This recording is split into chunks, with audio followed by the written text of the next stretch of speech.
I am the Environmental Horticulture Agent and Master Gardener Coordinator in Indian River County. It is a pleasure to be in front of you all today. Thank you. Oh, and go Gators. Yes! And I've got all kinds of LS Who jokes because I lived in Alabama for a while, but I will not do that today. I won't take up your time with that. So I have papers in front of me because I really like vegetable gardening, and I will go completely off track if I do not have my GPS with me, okay? So please forgive me for sticking with my notes. But you all don't want me not to stick with my notes. Believe me, you don't have that kind of time. The whole game will be done. All right? So let's talk about vegetable gardening and crop rotation because we really do want you all to grow your delicious food sustainably, right? And gardening is difficult enough in Florida without some assistance. So this is more for less trial and error. You're still going to have several trials, and you're going to have enough errors to last you a lifetime growing anything here. So this is just to help you overcome some of those hurdles that you'll find that you'll encounter when you're trying to do vegetable gardening here in Florida. All right, so the first thing that you're going to want to do is make a plan for your garden. Planning for your garden is important, all right? So I gave all of you the handouts in advance because we are going to be using those handouts. We're going to be using vegetable gardening. We're going to be using the family chart which says reduce vegetable pests with crop rotation. So that is more for identifying your plant families and setting up a crop rotation plan, okay? That is the biggest deal with that very colorful sheet of paper. We're going to be using those handouts a significant amount of time in this lecture, and although I don't normally give people things to fidget with, although I fidget, I've given them to you all today so that you can actually have some hands-on usage of the materials, and it will not be completely foreign to you when you go home, all right? So we're going to talk about crop selection, site requirements.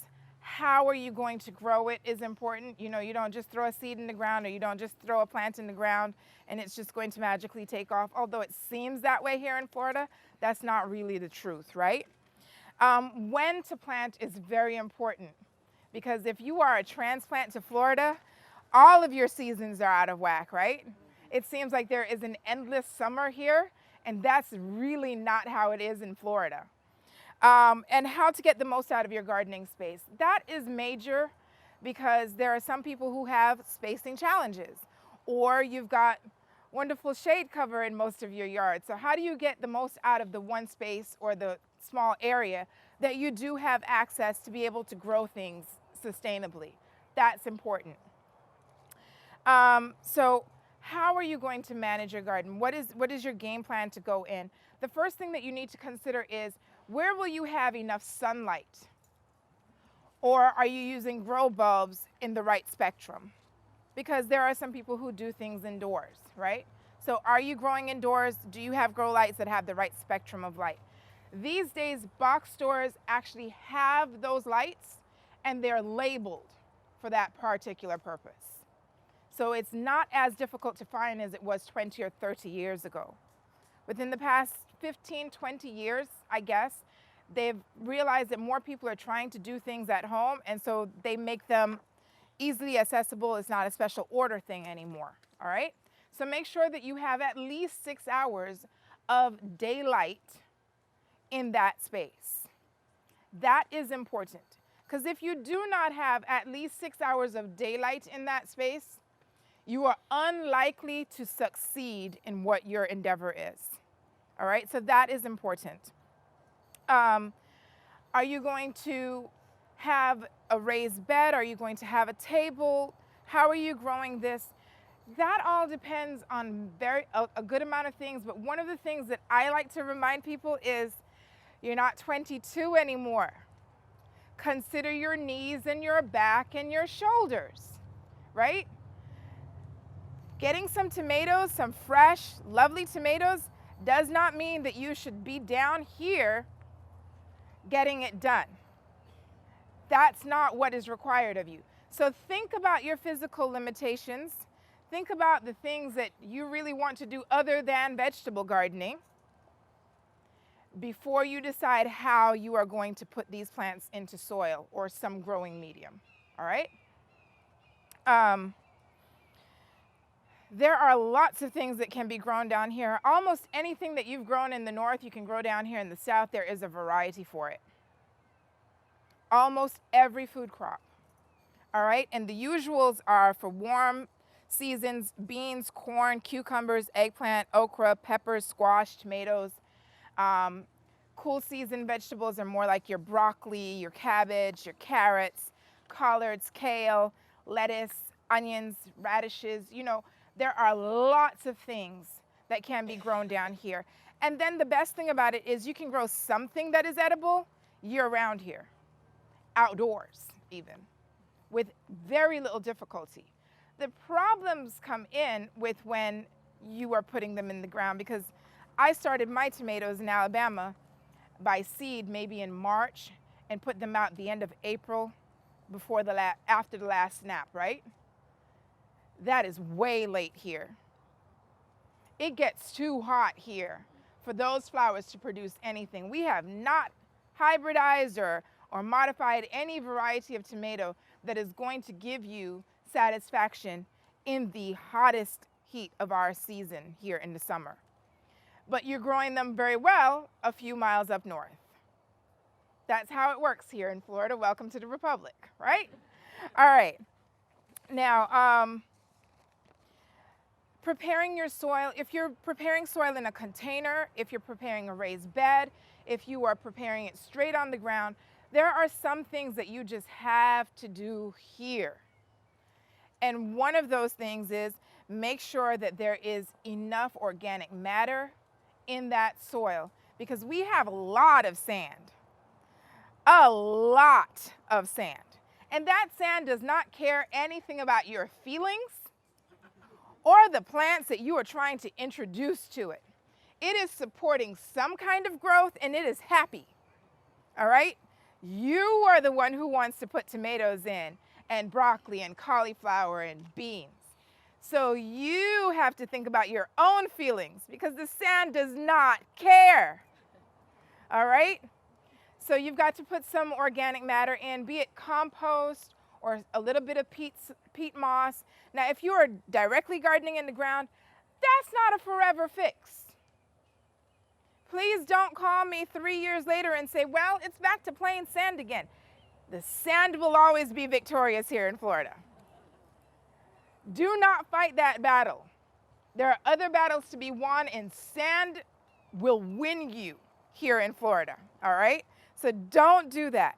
But what I will encourage you to do is set yourself up with a proper system for always managing your soil, no matter where you're growing it, be it directly in the sand, in the ground, in pots, in raised beds.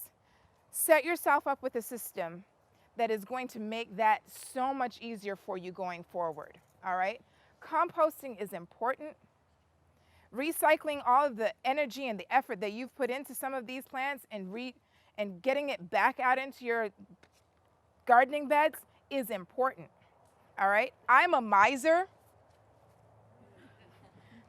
I do my best to make sure that everything I take out of my yard goes right back in at some point or the other, in some form or the other.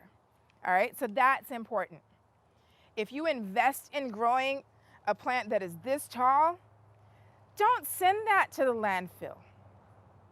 You let that compost out somewhere in a corner, and you put that right back into your yard, because that was precious little nutrients that you had already. You don't want to be shifting it somewhere else. You want all of that to stay where you are, all right? So let's work on crop selection. I want you all to look at the biggest handout that you have, and that is vegetable gardening in, I think it's either vegetable gardening in Central Florida or in Florida. This is going to be your guide to helping you have less trials and a few less errors. all right? So the question is, are we in Central or South? We are both, because this is the southernmost central county in Florida, and State Road 60 kind of bisects us, even though it's more of a 1/3 of the county, big as it is. So State Road 60 is that arbitrary human line that says this is South Florida to the south and Central Florida to the north. I kid you not. So eastbound State Road 60 and further up is Central Florida. Westbound State Road 60 and south is South Florida. It is hilarious. However, if you are on the island, you are South Florida, no matter what side of 60 you're on, because the water on both ends of that island creates a humidity blanket that buffers your temperatures further. All right? So your best bet is to use South Florida. However, some of it does overlap, and you can use both windows if you'd like anywhere here in this county. If you are in Fellsmere, if you are west of 95, your best bet is to use Central Florida. It is not complicated. Close your eyes, choose Central or South, give it a shot. Chances are you're going to do just fine, because we are a southerly central county. All right? Just north, don't do north. Y'all, that's like Jacksonville and those places up there. You don't want South Georgia and South Alabama planting seasons, okay? You don't want that. You want to stick with something more Florida. So South and Central Florida will be your selections for planting dates. Now, there's a long list of crops. It's all kinds of things people like to eat. The other day when I was talking about this, one person said, kale? Who actually eats kale? I mean, I've seen people post and say they've had a kale smoothie, but did they really? Is there a video to back that up? No. So, I do actually drink kale smoothies, but I have a lot of pineapple in it. All right, so you've got your crops. You've got your suggested planting dates. These are the dates that we have tested. So for those of you not familiar with an extension system, basically we are universities and colleges that have been established by land granted from the state to help find solutions to whatever that state's problems happen to be. And at first, most of the state's problems were agricultural, right? So I am directly from the Institute of Food and Agricultural Sciences. So we go ahead and we test things because people in Florida eat tomatoes. People in Florida want watermelons. People in Florida want to grow a variety of arugula. But if we don't test them out, we're going to have more people in Florida not doing any of those things, at least not growing them for themselves. So we've tested these things out to find the best dates, the best circumstances under which you are more likely to be successful in your endeavors. All right? So yes, this does not look like your Pennsylvania growing chart. This definitely does not look like anything from Connecticut. It is not Georgia or Alabama. Okay? This is specifically researched and developed for Florida. All right? So let's look at arugula, which is the first crop at the top. It says our planting dates here are September to March in the central region and October to March if you're trying it from the south. All right? It says that your yield per 10 square feet, 10 feet would be 2.5 pounds.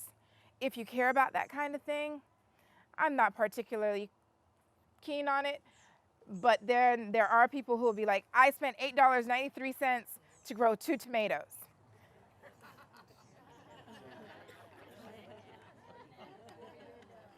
Oh man. Oh man. Yeah, but they're good tomatoes. They're delicious tomatoes. And that's what I always ask. Were they delicious? Because if they weren't, now you can proceed with being super salty about the whole situation, right? I agree with you, because I'm a miser. All right, and another big informational section here is Transplant Ability. You want to know what makes sense to start and then transplant when it's a little bit healthier, a little bit more robust before you expose it to Florida proper, versus what is best to be sown by seed and you just thin them out as the packet or as the instructions for that vegetable crop goes, right? That's important because honestly, starting carrots, that's not the best move. Starting beets, not the best move. I mean, you can babysit lettuce, but there are like 400 seeds in the pack. Do you really want to put 5 seeds in one container? They're like this small. There's a reason why there are so many seeds in the pack, and there's a reason why they say this, you just sprinkle them along the row and you call it a day, all right? And that is important because it leads you up to the next table that starts on page 8. All right, so the table on page 8 says, suggested varieties for Florida gardens. Hallelujah. Because people will sell you what you are willing to buy. That is how it works. Businesses are complete entities unto themselves, and they just want to survive.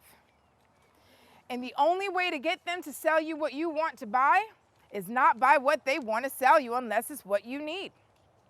That's how it works. So let's talk about varieties for a moment, okay? Arugula again. So it says recommended varieties. Something just blessed me with the remnants of dinner or lunch. Go buy a lottery ticket. Look here. I need to buy 10 of them if it's going to work. I've got 2 children and they're like this big.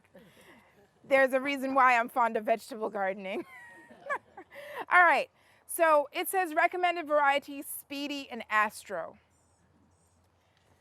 You are going to find everybody believes that they are special, and they're going to have a brand name for Speedy and Astro. It's never going to be just plain old Astro or plain old Speedy for the most part, right?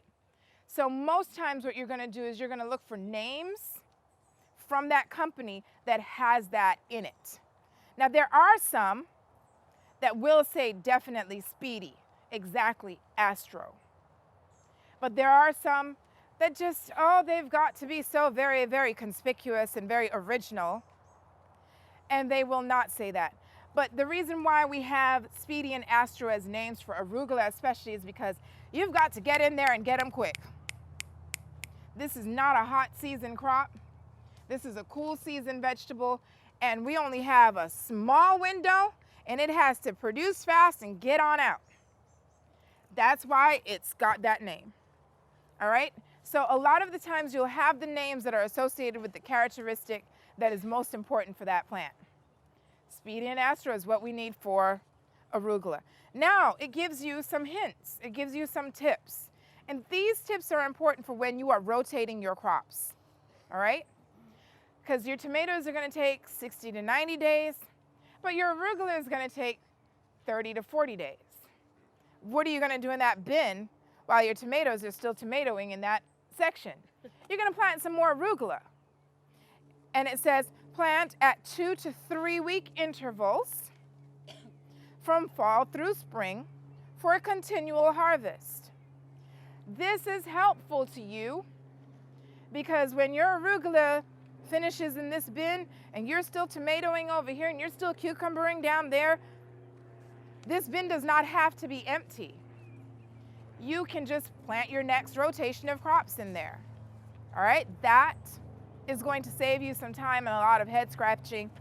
Read your notes, read your remarks to get a better idea as to what you're doing in that space, so that when you're making your rotation plan, you know that you're going to have 5 sets of lettuce going on within that one season that you are growing other things around it that take longer. All right, that's major. Oh, go back to table 1. I'm so sorry. The big deal. Your family is identified in the very last column. You rotate crops based on that family. Brothers, sisters, first cousins, uncles, and aunts all go in the same space. So your first table from page 6. The very last column says to you, plant family. Now there are some that are freebies, like the onions, that you're gonna wanna border your bins or whatever it is with. Those, you don't have to worry about rotating them. They agitate everybody on their own and they're just great at it. Right? But tomatoes, they're extra sensitive. So how many of you have tried growing tomatoes down here? Wonderful. And how many of you had a tomato plant that was still making 9 months in?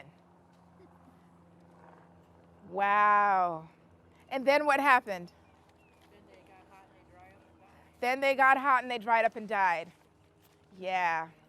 That tomato plant was there for way too long anyway. The heat was merciful to that poor plant. All right? I've had people that come in and they show me these pictures of 2 weeks before the tomato plants were, and they were gnarly looking, but they were still making. And they were like, yeah. So, and now all of a sudden it's not making anymore. I said, oh, bless, the nematodes and the heat have finally gotten to them. Hallelujah. That plant is so grateful that the nematodes have shown up and put it out of its misery. Crop rotation, folks, is important. You don't want to grow anything for more than one season if you don't want something that likes to eat it coming after it. And then what are you going to do with that spot? Right. You don't grow the same thing there anymore, right? You try not to grow tomatoes in the same spot, in the same soil, for at least 18 months. And if you're rotating properly, you can get that done in a jiffy. It will be no problem, honestly. And I've got people who ask me, what if I don't eat beans? Grow them anyway? Now here's one thing. Yes, I encourage people to grow things that they're going to use. Notice I didn't say grow things you're going to eat. Grow things you are going to use. So if it's beans' turn to be in that spot, put beans in that spot. Just grow a variety of bean that you don't have to babysit all the time. Rotate them on out. If you don't want them to make for you, when you see them flowering out, you know that they're going to flower out at about 30 days. Have another round of beans to put in there. You just want those beans into that soil doing what beans do in soil for your next rotation to come through. All right? So if it's not something you're fond of eating, if it's not a variety of food that you are fond of eating, that is going to be your cover crop for the time. So just find something to cover up that soil with. You don't want something coming to help you manage your soil. Weeds are wonderful plants. They're so generous. They will show up when nothing else does. And they will cover up that spot for you and be like, hey, good morning. I am here doing a wonderful job of keeping this area closed off for you. I know you're very appreciative. That's what weeds do. And we just call them weeds because it's not really something that we want there. But they're so nice. They really are. All right, so let's finish talking about that. So Transplant Ability, number 1, easily survives planting. And 3, if we say it doesn't really easily survive planting, don't set yourself up for what is most likely failure. Just stick that seed directly in that spot, let it get established right where it should be already, and keep it moving. That's what I would say. Oh, you're bringing the raffle items wait till the end, though. by me. I just didn't want you to forget about it, that's all. I don't get to cheat today. You get to hold them all hostage. All right, so let's talk about the biggest deals, which is watering, mulching, and fertilizing. Do you mulch container plants? You should. You should, because mulch still has the same function. It's still going to cover up that soil. It's still going to help manage the temperature. It's still going to help the water not evaporate as fast. It's also going to make a barrier so that if birds bless you with seeds from the wonderful things that they like to eat plenty of, that you're not going to end up with any of that in your pot. You still need to mulch a raised bed. You still need to mulch if you're growing it on the ground. You still need to mulch a table garden. No matter how you are gardening, you need to help manage that soil and allow it to retain moisture and reduce the likelihood of weeds taking over that spot. Because you're going to be fertilizing, you're going to be watering, and you want your plant that you really want in that spot to receive the benefits of that effort, all right? So really and truly, please go ahead and mulch. I've used shredded paper in a container garden. It was an interesting experience. It did the job, and eventually it broke down. Kind of like that, because we shred a lot of paper after the season is done, and I've got publications left over, and they're now old, all right? Try to use something that is natural and will degrade. So in that publication that you all have, it's going to say, it'll probably list newspaper and cardboard as something that is inorganic, but we know that that just means it's not naturally occurring in that form. But neither are chips, right? Cardboard and newspaper is just processed chips. Now, I have a yard full of chips, but that's the yard that I like to have because I like to focus my efforts on growing the things I want to grow. I don't want to mow anything, so I have a yard full of chips. That said, please try mulching no matter how you are growing your garden. Big tip, keep the mulch from being dead smack against your plant. I do just like this. It works. You don't want the mulch right up against your plant.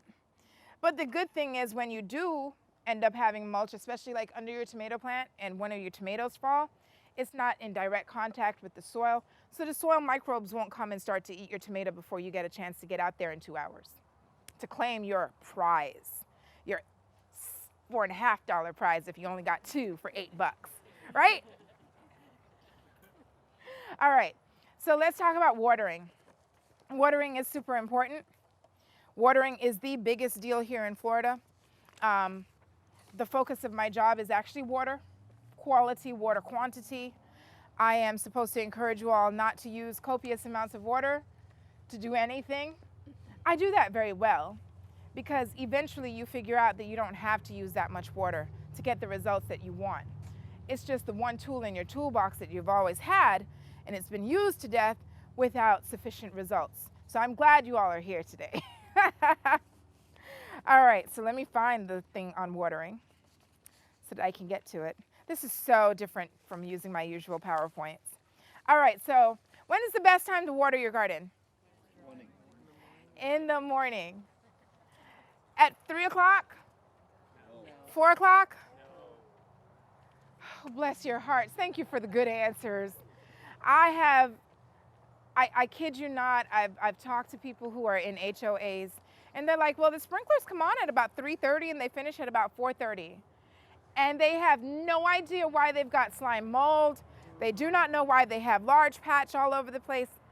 Hint, hint, that water is on that leaf surface during the times when nothing is happening with that plant. It didn't need the water, so something that wanted it more came and got it. That's how that works. So you're gonna want to not overhead water your plants, especially your vegetable garden, because those leaves don't want the water. You wanna water it first thing in the morning, but you wanna water at the root. So you can set up drip irrigation in the expensive way, or you can be like me and just use old water bottles, punch a few holes in the bottom, fill them up, cap it off, drop it into the thing, and put it down at the base of your plant and let the water drip in there.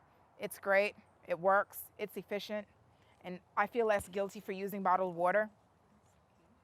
All right, now, or you can put in drip irrigation, Or you can just take a little cup or something, or even your little watering wand, and just aim it at the base of your plant. Do not sprinkle the water over the top of the leaves. The leaves don't want or need it.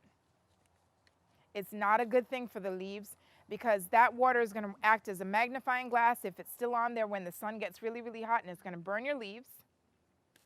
And or there is a fungus or 10 or 20 in this lovely hot and humid air that is going to want that one little bit of water that is on the leaf to be able to get into your leaf, get into your plant system, and suck up all of your efforts. So do not overhead water your vegetable garden. Try to get the water towards the root system, okay? Now, let's talk about how much water you're going to use, okay? Young plants need 1 inch of water per week, but you're going to break that up and apply it frequently, okay? So you might want to go out there every day and give this plant a little bit every day. I like your shirt. Thank you. My mommy is from Cayman. Sorry, y'all.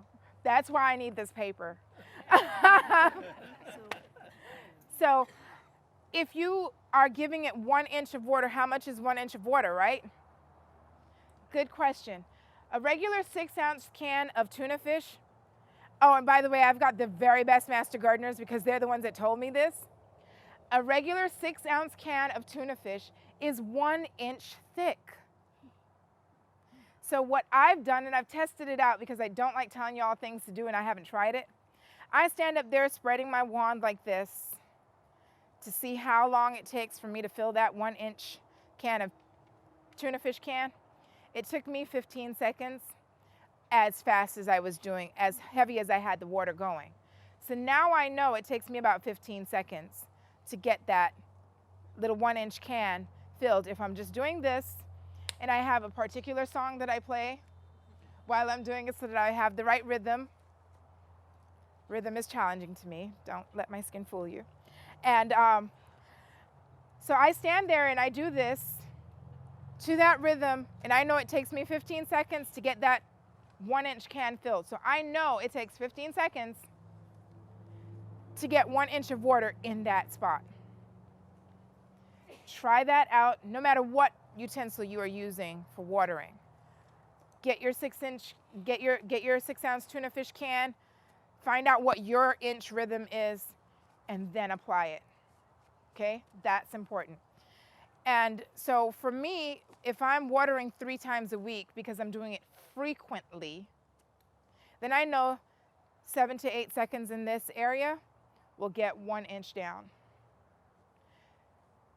So caveat for that is a lot of our soil will not take that water straight down instantly, right?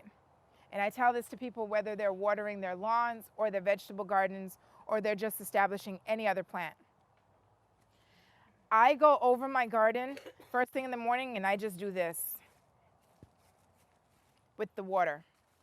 I don't count that as my watering.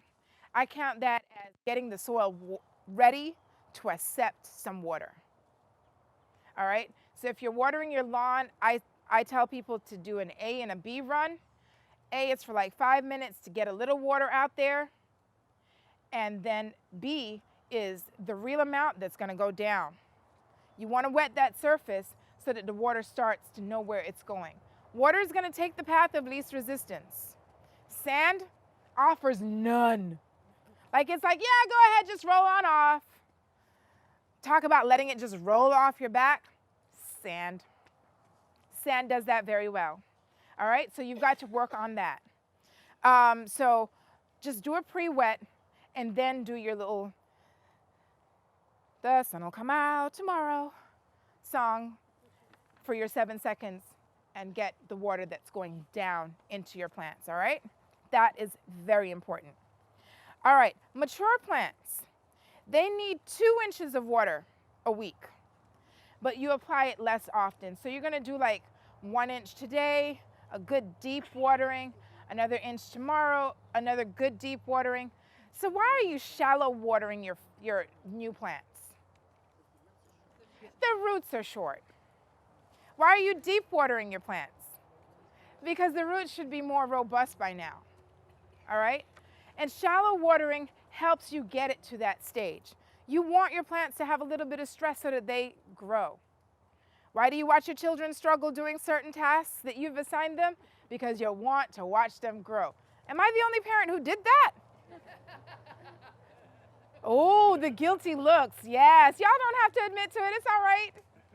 But I know. All right, fertilizing.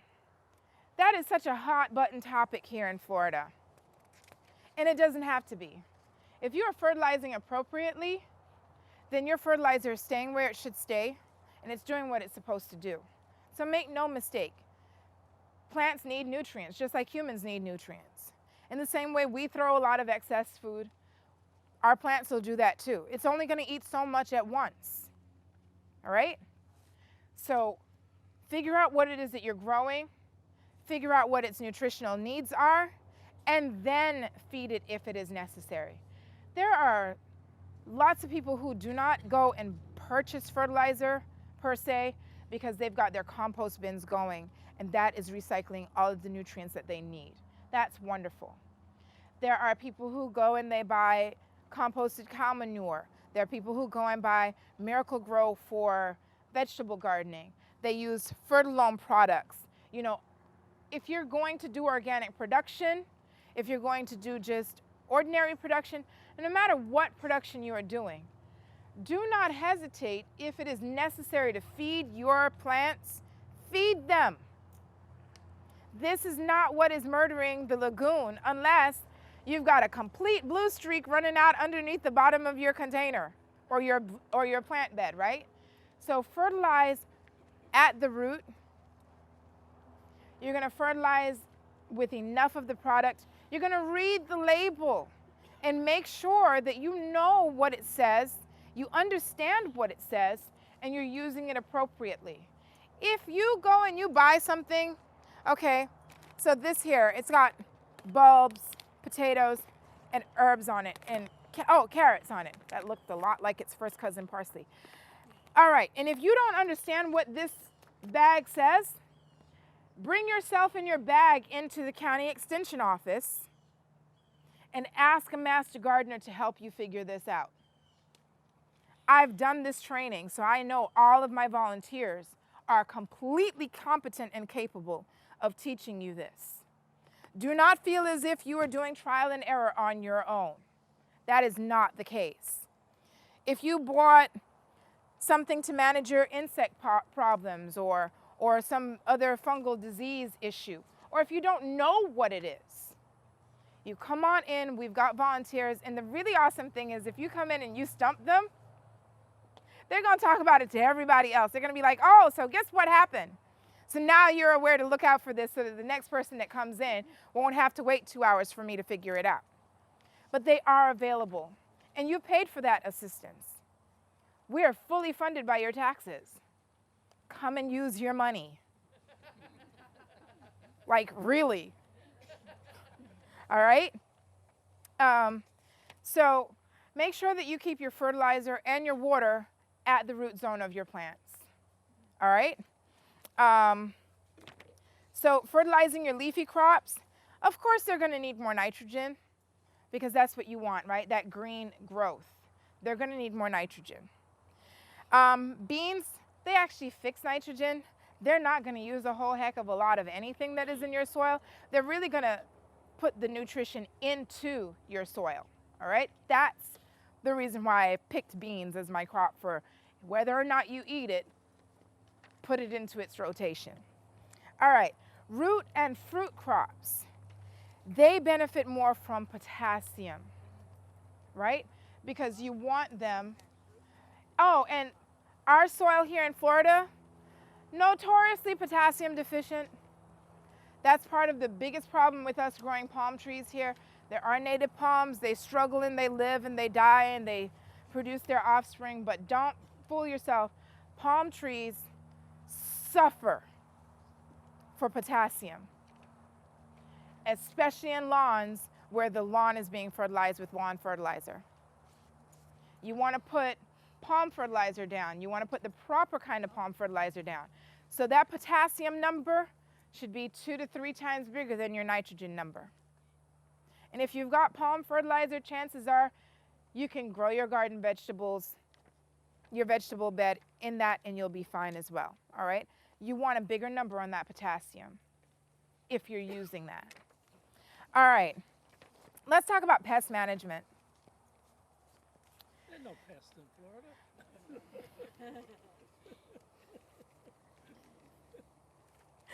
You're so sweet. He says there are no pests in Florida. See, you've even got a chuckle from the back. All right, so there are plenty things that will attack whatever buffet you generously lay before them. That's how it happens. I know, yes ma'am. You can grow a garden like my husband, plan for 2/3 to be eaten by the Absolutely, yes. And then we still have a successful That's garden. right. That's how he does. My grandmother told me plant for the thieves. Make sure you have enough for yourself and the thieves. She did not necessarily identify what the thieves were going to be. All right?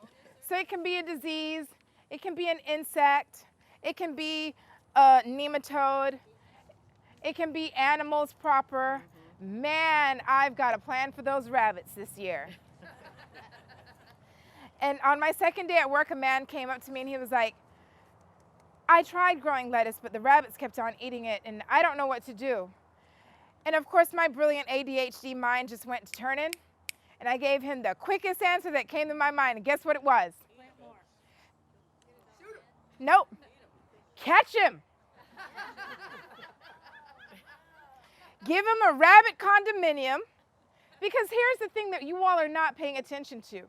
These animals are very efficient. They don't really want to eat the green leafy part that you want. That's just the part that they got to first. Rabbits will eat the white part that you don't want. They will. They're just eating the green leafy part that you want because that's what they got to first. So I told them, go ahead and trap that rabbit or two. Make sure to separate them or else. Oh, God.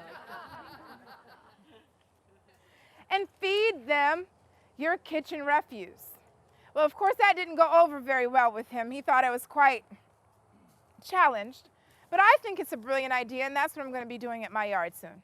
I'm going to have me a few wascally wabbits. And they're going to help me compost rapidly. And give you fertilizer. That's what I'm saying, yes. They're going to help me with my rapid compost idea. All right, so identification of your pest issue is the biggest deal, all right? Once you rule out that it didn't need water, once you rule out that it has been fed, once you figure out that it does have enough sunlight and it is still failing, so all of those are your abiotic issues. These are the issues that did not come to your plant. These are the issues that they're growing in. Once you rule out all of that, then you can say to yourself, yeah, this is something that showed up and is going after my plant, okay? Then you say, well, what does this look like? You look at the leaf or you look at the fruit in the affected area. You can take pictures. Almost everybody has a cell phone that takes pictures these days. We have a marvelous email address at the Extension office. The Master Gardeners check that email at least every day. And they observe your pictures. Try to take a picture of the whole plant and the whole problem, if you can get that done, all right? Because that'll give us a good amount of information to start the process of identifying your issue. Now that said, if you actually see a caterpillar and it is eating your tomato, then we kind of know what that is. Take a picture of it. Let's identify which caterpillar this is, and then you can decide what way you want to manage it. Now, there are some people who are not going to get down there and pull 10 caterpillars off of their tomatoes. I certainly won't. I'll take the whole plant out, bag it up, and roll. I use a rolling pin. I'm wicked. And then I dump the refuse into my compost bin. Caterpillars are good nutrition, and they compost out just fine. I'm not bagging it up to throw it away. not all of my effort in that space worth of nutrition. No way. I take a rolling pin and I enjoy the snap and the crackle and the pop. Oh my God. Please forgive me. I loved butterflies until I did insect and pest biology. That ruined it for me. Seeing their body parts under a microscope, they're never cute to me anymore. And then I had to collect 100 different insects. I hate touching insects. So now when I have to kill them, I'm quite the sadist. So sorry. So anyways, and besides, it had all sorts of other things in the world to go eat. Why is it attacking my plant anyway? Well, my plant was there. I provided it with a smorgasbord. All right, so integrated pest management is basically identify your pest, figure out the least toxic way of managing it, along with the safest way for you to actually manage it. I had a 94-year-old woman who came in, showed me pictures of what was attacking her tomato vines. I told her to go get a spray bottle of death. I did not tell her to get down there and pull tomato hornworms off of her tomato plant. That was not going to happen anyway. So why would I tell her such a ridiculous suggestion for managing it? Think about yourself when you decide how you are going to manage, what your management options are, all right? Yes, it would have been great and environmentally friendly, all of that jazz, if she'd gone down there and pulled them off. But what if she bent over too far and ended up not being able to get up? These are the things you have to think about. We'll give you different options for managing your pest. Think about the best option for you when you are deciding on what you're going to do when you're managing your pest. But definitely identify what the issue is before you treat the issue. People will say, well, I gave it fertilizer. Why? Oh, well, because it didn't look good. So you've got money to just go put fertilizer on a plant because it didn't look good? No, that might not have been the reason why it didn't look good. Find out what the problem is and address that specific problem. That is very, very important. It's going to save you time, it's going to save you money, it's going to save you effort. Because if you went and did 10 things to that plant and you still don't have any benefit from it, you're going to be so upset. And it happens. People will be like, yeah, I'm not growing tomatoes in Florida ever, ever, ever, ever, ever again. Tomatoes didn't do you anything in Florida. You did yourself something to tomatoes in Florida. All right? So try to make life easier on yourself. Identify the issue. Oh, man. You know those cold season crops? Try to stick to the recommended dates. They're supposed to work if it's a regular year in Florida.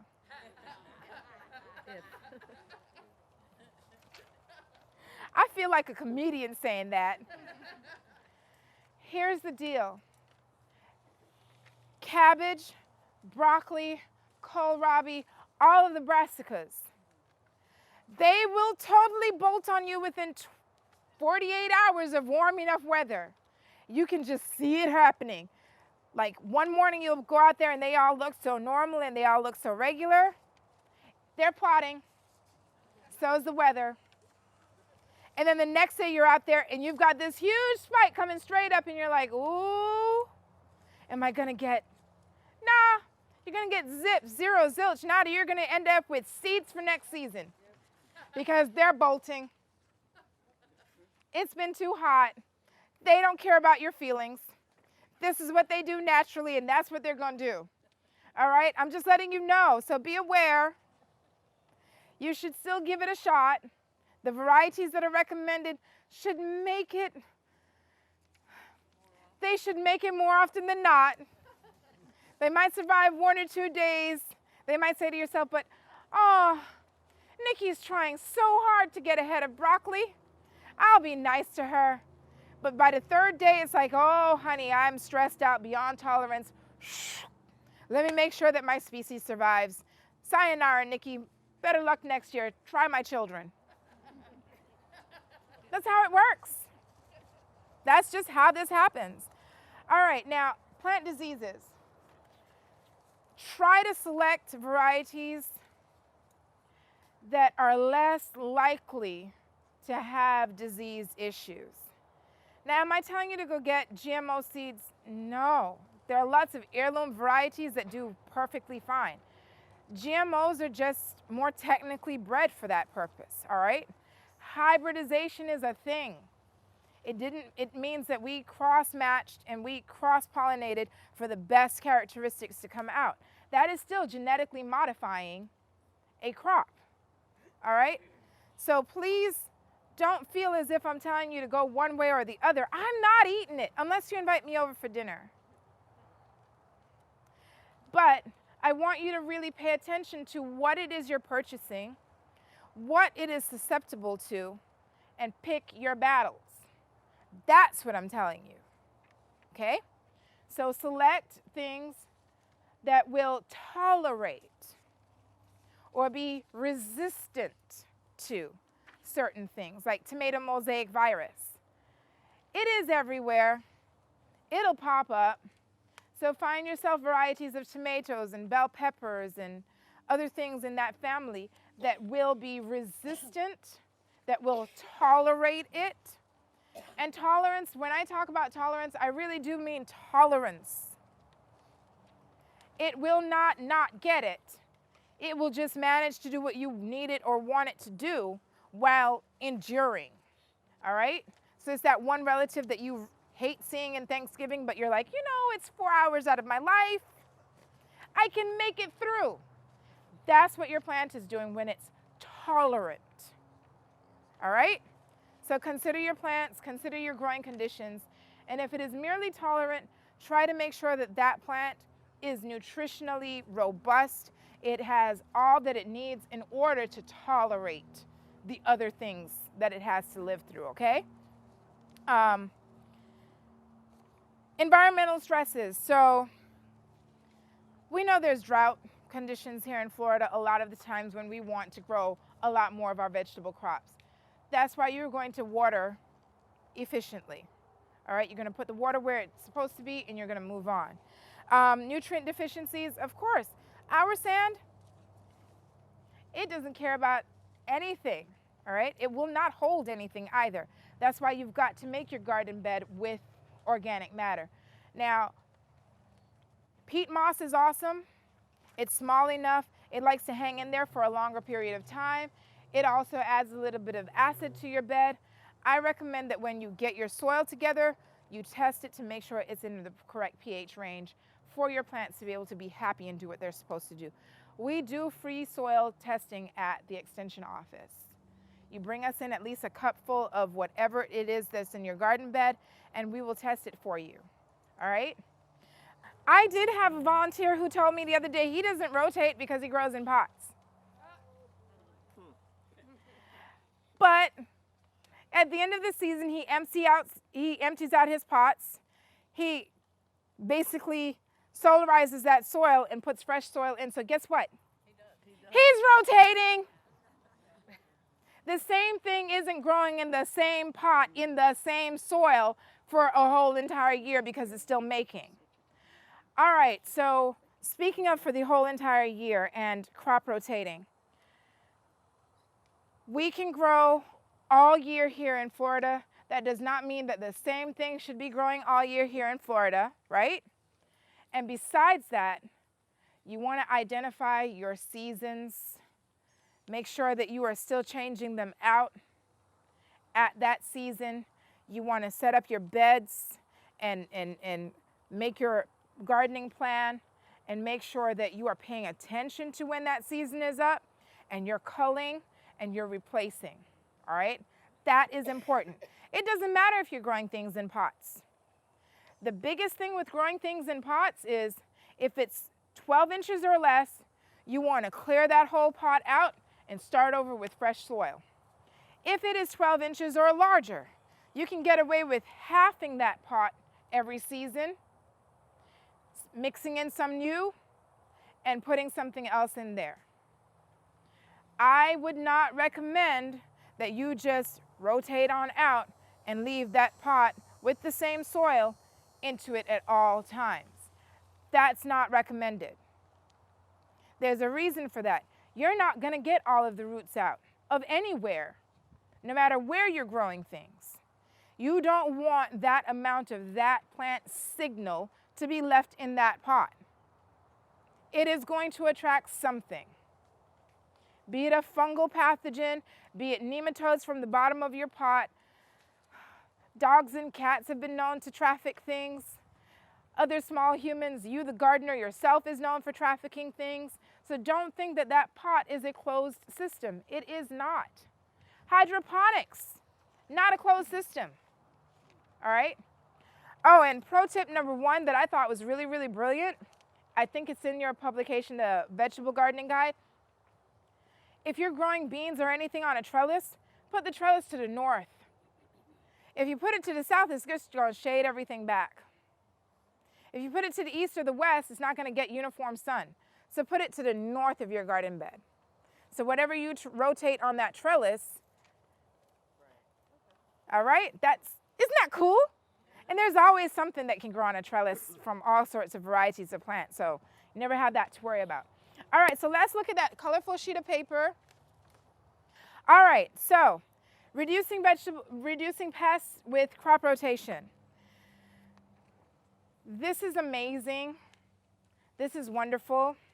This is old tech being put into new tech words. People have been rotating their crops for ages and ages. I did it when I was a little girl and I didn't realize it. I just figured that everything a tomato could get out of that spot, it got, so I needed to move it. That's what I thought I was doing. I said, well, everything that can make it red is gone. So I just moved it on down the line. That's what I did when I was little. Imagine my amazement and amusement when I was looking at things when I was older online and I was like, crop rotation! It has a whole name. It's a thing. And I was like, oh, look at that, right? So we've been doing this naturally for centuries. Crop rotation is going to help make your life so much easier. So using this and your Vegetable Gardening Guide publication, the only thing that I want you all to notice is the plants all the way over to the end of your chart that says Amarantaceae. It says beets, spinach, and shards.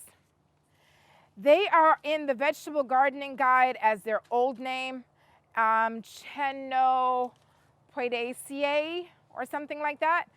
But you'll know that it says beets, spinach, and chard. Don't let this be what stops you from being great. It's just one little word. The plants are the same. All right? So match them up. Keep it moving. All right. So I have my whiteboard over here to give you all a quick run through of season 1 and season 2. So the whole idea is to follow this example. Area 1, Area 2, Area 3, Area 4, Area 5. You don't have to manage 5 active growing beds. It just makes rotating a lot easier. That's all. You can use 5 pots, you can use 5 raised beds, you can put 5, 6 in the ground. However you manage this is your business, all right? It just makes the rotating easier if you've got everything you're rotating through getting done. That is why this is set up like this, all right? You don't have to actively manage 5 complete beds. You can throw beans into one of them. You can throw something else that you don't want in another, and just make sure that you keep that soil covered with whatever it is in this family. If you're using store-bought plants, Busy Bee has tons of them. If you're using seeds, it matters not. A lot of people, they have smaller households now that they're living in Florida. Some people like you all in the back are raising young people, so you might require that amount of food. This is a great way to socialize. You find 2 or 3 people and you all share plants. It's a great way to end up having dinner with people because somebody's got to bring the tomatoes and you've got their lettuce. Right? And somebody else shows up with the cucumbers, or maybe they got eaten, and then you all can laugh about it. But when I taught this at an HOA a few weeks ago, there were a few people there who were like, we can get together. We can socialize. Yes, you can. And especially for those of you who have retired down here and a lot of your friend and family base is somewhere else, start a vegetable gardening group somewhere. This will be a nice way for you to not just be stuck inside yourself and to socialize some more, okay? I find that to be a very important thing because I work with a lot of people who are retired, and I happen to care about whether or not they like their quality of life. All right, so let's do area 1. All right, so I want you all to see that area 1, number 1 growing season, it says Solanaceae. So those are your tomatoes and your bell peppers and your potato crops, all right? So look at your vegetable gardening guide, table number 1. That's page 6 in the vegetable gardening guide. This one here. This one. Yes. Page 6, no problem. You all didn't know you all were coming to school today, did you? Well, here's the thing. I can give you all the theory all day long. But until I get you all to at least give it a shot practically, you're not going to say to yourself, I can totally do this. I can muddle through this and still have better success. That's what I want you to do right now. I want you to see that it is not pie in the sky ideas that I'm giving you, that you can totally do this. You'll feel a little shaky because you'll be like, okay, but I don't do this. You don't do this for a living. I do. You pay me to do this for a living so that I can teach it to you. All right? And I believe that if you all got yourselves here today, crop rotation is an easy task. You can totally do this. All right? So let's find some Solanaceae plants. Very few of them that'll still be able to go in the ground here, but let's try anyway. All right? So let's see, what can we put in the ground?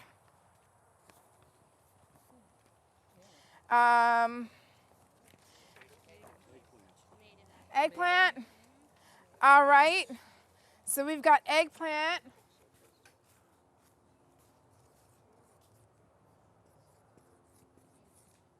All right. So we've got eggplant. Let's do 2 boxes of those. So I've got these boxes up here in quarters because a lot of people are square foot gardening in 4x4s.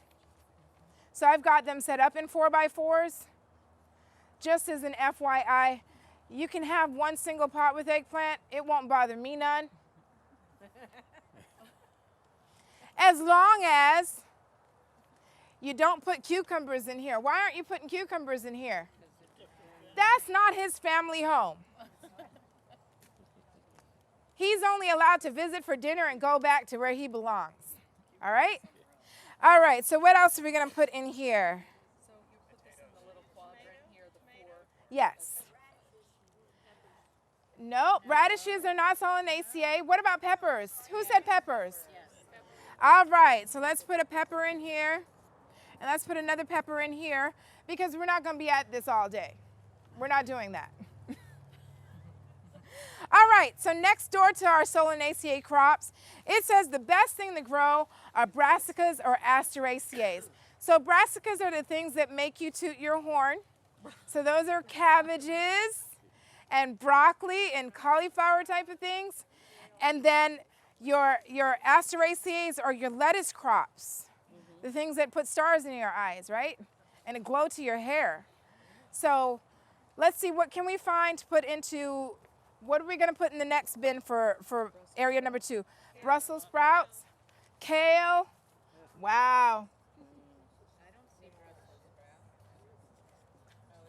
Well, let's do mustard greens. Mustard and collard. See, you can have your own collards in time for Thanksgiving dinner. All right. So now we've got those. Those are our Solanaceae and Brassica crops, right? You could have put romaine lettuce in with them. So Brassicas and Asteraceae, they hang out just fine together. They won't have a problem being in the same bin, all right? But you're gonna rotate them together. All right, so next season, all right, so using this sheet of paper, we went across, right? We went across. Now let's go down because we want to say what's our next season for area 1? What's our next season for area 2? Now, it's going to look significantly similar. So if you're going across your chart or if you're going down, you're going to get the same answer, no matter which way you go. So if I go across and I say, what's after Solanaceae? Brassicas and Asteraceae. If I say, what's coming down? Brassicas and Asteraceae. You can try to get this wrong.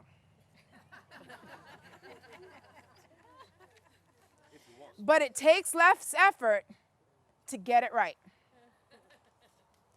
All you got to do is say, am I going sideways or am I going down? Either way, once you've identified where you're going from Solanaceae, there's only one direction. One direction from Brassicas, one direction from Apiaceae and Amaranthaceae. You can try to get it wrong, but it's hard. You are more likely to succeed at crop rotation using this chart than you are to fail. That's why I went and stole this from one of my other coworkers. That's what we're there for. It's extension. It's a cooperative thing. I get to use their work, and they get to use mine if they ever think it's awesome enough. All right. So let's do our second season. What's going to come in this box in our second season? Arugula.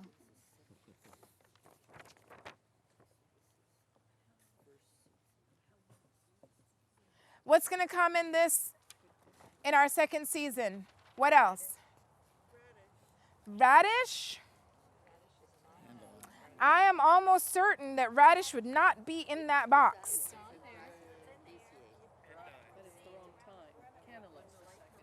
Cantaloupe. Well, cantaloupe is a cucurbitae. We can't put cantaloupe there. Yes. So you all want radishes. So radish, what else?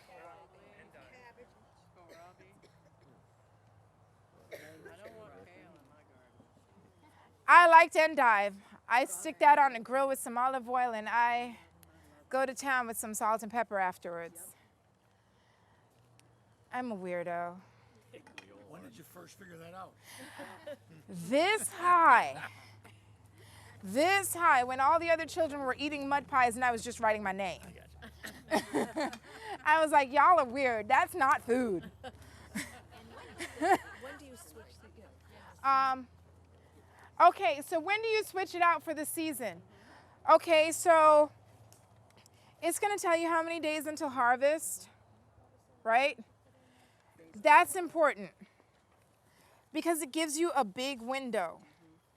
Don't go beyond that window, all right? So 120 days for some varieties of tomatoes. After 120 days, you're supposed to have your succession ready. And base your planting around whoever takes the longest time. That's what you want. You want to know who's going to take the longest in the oven to bake,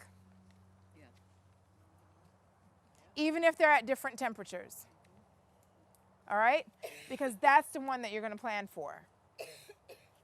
So sometimes you can have 2 rounds of cucumbers by the time it takes for this thing to do this. All right, so notice that on your crop rotation list, there are some common plant families that are missing. So one of those are Amaryllidaceae, which on your vegetable gardening guide, it'll probably be listed as Lilidaceae. Same thing. They're lilies. They're bulbs. So your onions are missing, right? Convolvaceae is missing. That's your sweet potato, your morning glory friends.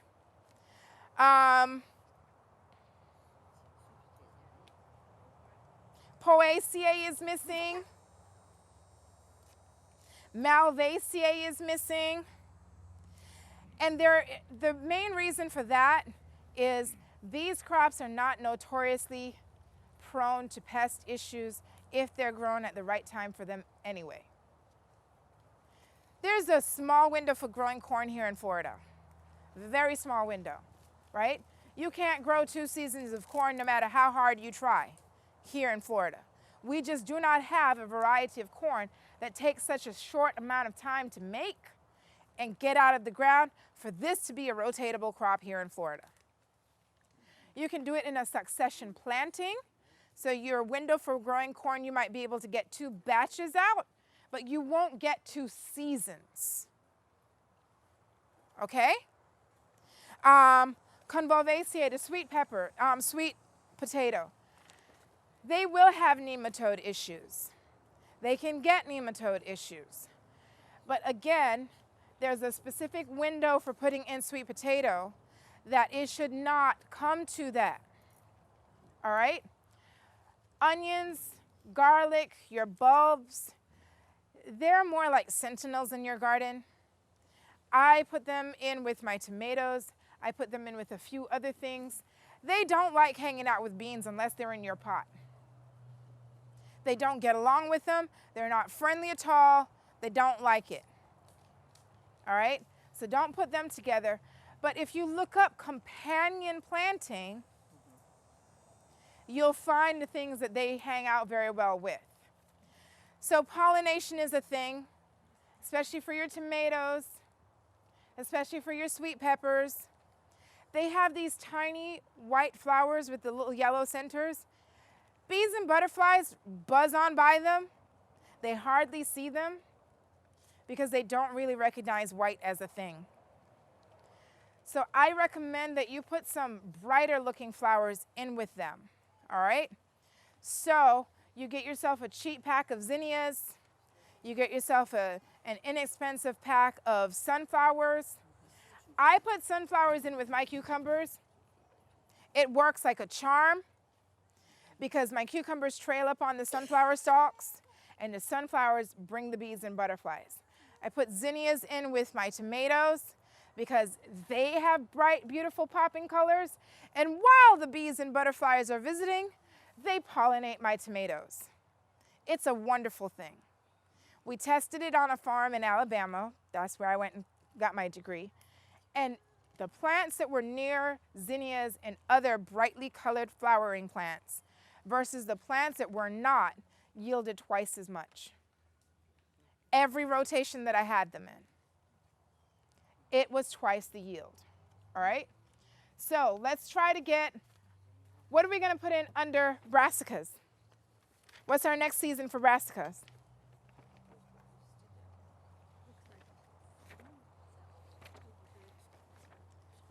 Somebody said it. What is season 2? If we go to area 2, season 2 on our chart, what are we gonna end up with down here? Cucumbers. Yes, we're gonna end up with cucurbits. So let's find some just off the top of your head. We'll put regular cucumbers. What else? Squash.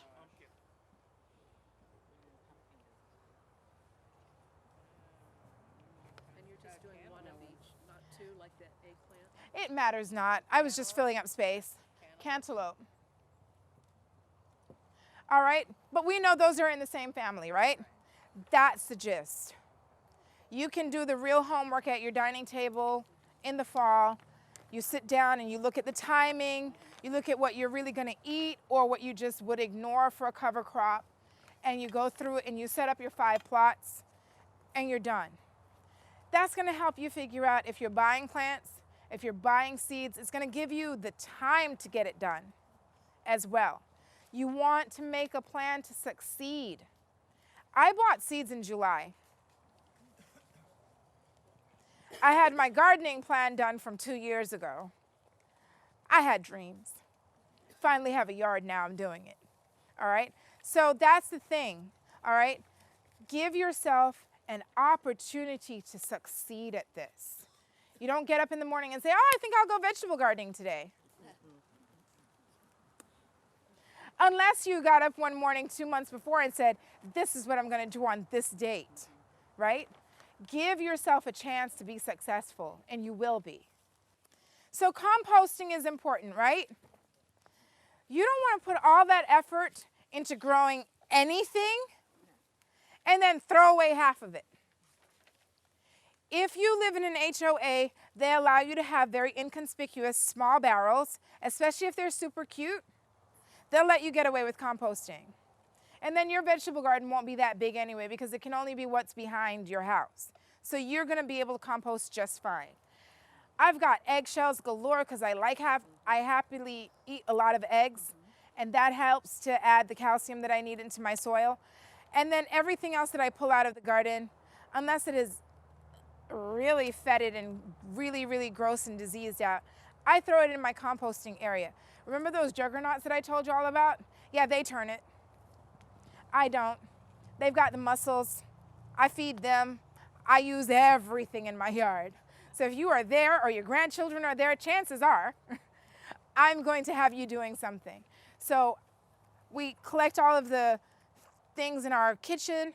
So nothing with grease. No animal product other than eggshells should be going into your composting area. I've been in my yard for a little over a year now. I've been composting since February, March. We have had no odor issues. I haven't had a raccoon problem. I haven't had rats. No, rabbits, they pass on through. I mean, we've got some cute bunnies that just run on around, but even if they were to go sit and eat in my composting area, that's perfect because rabbit poop is not hot. You can apply rabbit poop directly into your garden without having to compost it. You can't do that with cow manure. You can't do that with chicken manure. But rabbit and goats, you can have them eaten. They're your instant composters. It's perfect, all right? And I have kept track of the big pieces of lettuce that the boys throw in there. The big lettuce cores, things like that. And it's all broken down. And they go in there and they turn it because that's their job and I feed them, you know. So it works. And I've ended up with really good soil. And a lot of the coffee shops, they will give you coffee grounds. And that also helps not just to acidify that compost that you've got, but it also helps because it helps to deodorize your compost if there were to be a stench. And I get along well with my neighbor that's in that corner, and I still get along well with that neighbor that's in that corner. All right? So composting does not have to be a big production. It can be a small thing, but I recommend that you do it because you want the effort that you put in back out. That's important. You don't want to be like, well, half of my effort was just in growing the whole tomato plant for it to support a few tomatoes. Well, recycle it. Reclaim your nutrients. Keep on working your soil because the biggest part of the battle is definitely soil building. That is a huge deal, all right? We have soil here. It might be nutritionally poor and it might not hold water, but we do have soil here. All right, so now I think it's time for questions.